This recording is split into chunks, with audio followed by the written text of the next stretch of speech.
दाल बनौनी भात बनौनी भुजिया अचार हो। दाल बनौनी भात बनौनी भुजिया अचार हो। चोखा खातिर रूसल बन पिया जी हमार हो। चोखा खातिर रूसल बन पिया जी हमार हो।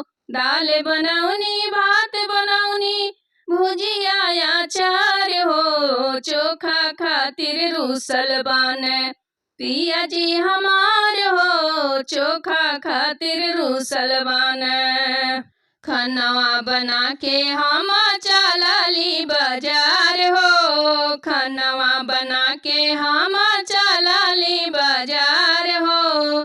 चलली बाजार हम चलली बाजार हो।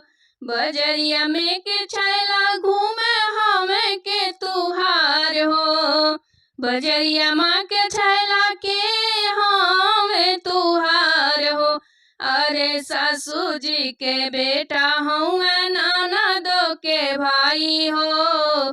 अरे सासू जी के बेटा हूँ ननदो के भाई हो।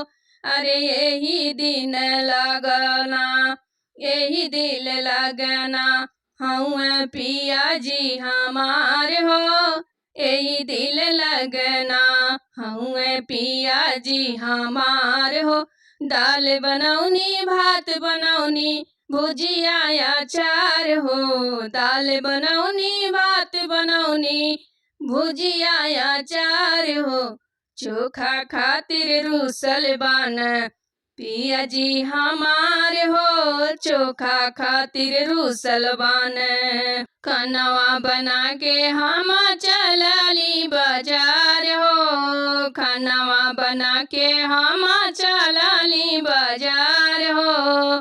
बजरिया में के छैला घूम के हूँ तुहार हो।